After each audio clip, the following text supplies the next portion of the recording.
hippopotamus, anonymous, and all that kind of stuff. And I never was very fond of that. Yeah, well, that's symbolism, Doctor. That's all it is. It is.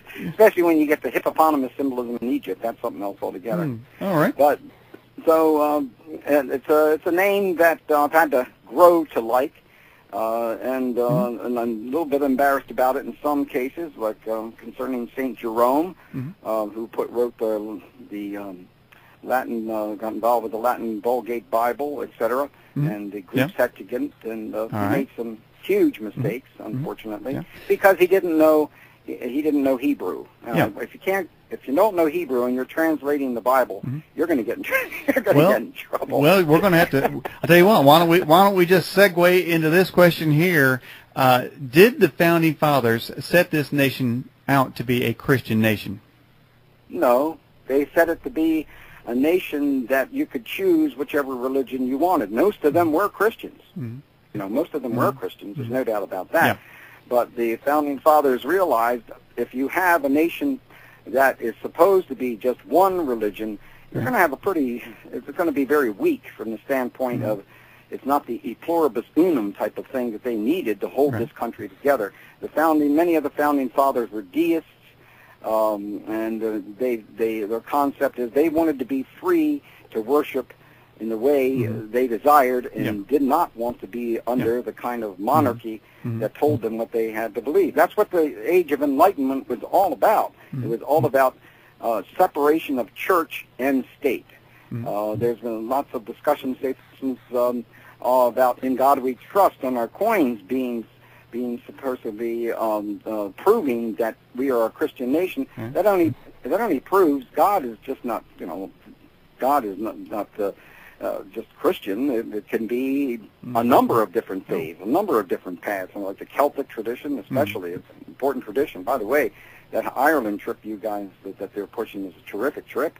I wish I could go to the Western Islands and spend some time at W.B. Yeats' home, which I'm sure must be on their agenda. Somebody suggested that Ireland is also what's they euphemistically called a thin place. That is, that there are a lot of deep sort of mystical, spiritual things going on there, and you feel sort of drawn to it in some sort of way. That's true. I think so. I think they're right. Okay, and I don't know, did you mention this in the first hour about exactly whose eye is in the triangle and the dollar bill? Who is that all-seeing eye? Well, the founding fathers make it very clear. William Barton and Charles Thompson actually designed the Great Seal of the United States. Charles Thompson was a Latin scholar, so he knew his Latin pretty well. William Barton studied heraldry. And this is what they said. The eye in the triangle is providence overlooking and in support of the founding of this nation. They identified it as God. That's who they said it was. Okay. However, if you go up on the Internet, you get a lot of peculiar information, which has no foundation and basis in this area. And then I know that since you've seen my book, we challenge those individuals because they didn't do their homework. They were the ones that basically took and did not spend any time doing primary research and came to the conclusions that Manly Palmer Hall and a whole bunch of other people that I admire and still admire, but they made some inaccurate statements. Manly Palmer Hall was talking all about Freemasonry in 1929 and teaching about it, but he didn't become a Freemason until the 50s. Yeah. You hear what I said? Not till the 1950s. He didn't know what he was talking about. And he laid the foundation for a lot of this discussion concerning Freemasons being in control of this country. About 50 of the 56 signers of the Declaration of Independence were Freemasons, and you can only prove 9. Maybe there were 10 or 11, but that's certainly not 50.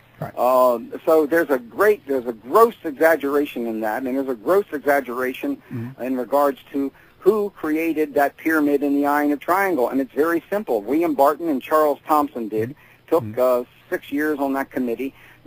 Franklin, who was a Freemason, and Washington, of course, who was a Freemason, had nothing at all to do with except to approve of that particular seal, that symbol. Yeah. Well, that's good, because I was, I guess, the LC&I, there really isn't a person, because if it was, I was going to go poke him in that big eye just to see what would happen. But well, every now and then, well, when you pay attention to what I call him Icky, but his real name is Ike, David Ike. Yeah. He thinks it's an alien eye. He thinks he's looking at. He says that the skin looks to him to be alien, and it's not. It's just the way. Being an artist myself, anyone who engraves uses lines like that. Doesn't Icky think everybody's an alien, though?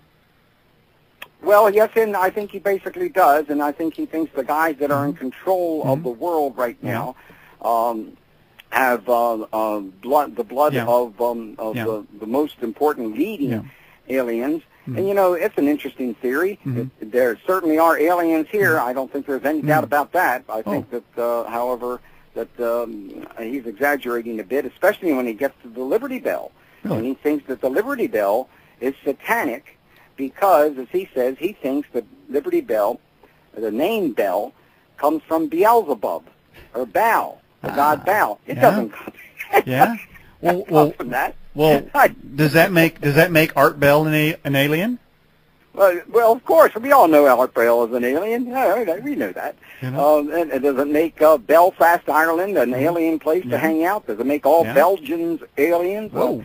You know, obviously, the thing about symbols is they are multi-leveled in meaning. They have multi-interpretations. They don't have just one interpretation. Right. And those who are more fundamentalistically inclined only pay attention to one level of meaning, and that's important to them. Now, that's one level of meaning. That doesn't mean it's accurate, but it's acceptable. That's the reason why I've read their work, because they may be on the wrong track, only in the sense that they're attacking the wrong people. They're hassling with the Freemasons on this. Well, the Freemasons don't have that kind of power.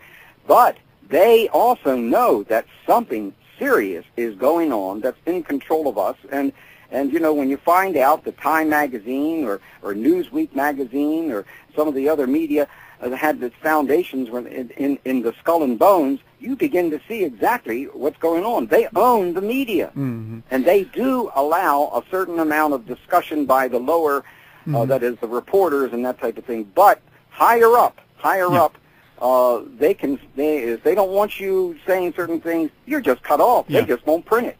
Well, I can understand that. Let me ask you this, Doctor. And you mentioned the fundamentalist view of sort of a myopic view of, say, certain symbols. But then you suggest that there are different aspects or different paradigms maybe, or different ways to look at those. But doesn't that mean, though, that they're really, you could take any symbol, for instance, that pyramid with the eye, you could say, well, that's really an early founder of AOL, you know, and, you know, somewhere through the century they started AOL, and that's what it really is. I mean, you could just make up crazy stuff to where your interpretation of that symbol and everyone else's is different. Therefore, those symbols have no meaning whatsoever, wouldn't you think? Well, they do have meaning to in anything dealing with scholarship. You deal by and large with the credibility, and you deal with whether or not these individuals that are saying these things have been accurate on other things, such as how many of the founders were members of Freemasonry, that kind of thing, or interpretations of the mottos of Novus Ordo Seclorum, or Anvi Captis, or E Pluribus Unum. And what I have found in the long run is that those who are in league with the idea that there's only one interpretation, well, there was intention by two individuals by the name of William Barton and Charles Thompson. It's historically true, accurate. These were the guys that designed the seal. We can attach all kinds of meanings to it, but that's not what the founding fathers were saying. And those who believe in this idea of that our founding fathers were Satanists, they don't accept anything but what their own preconceived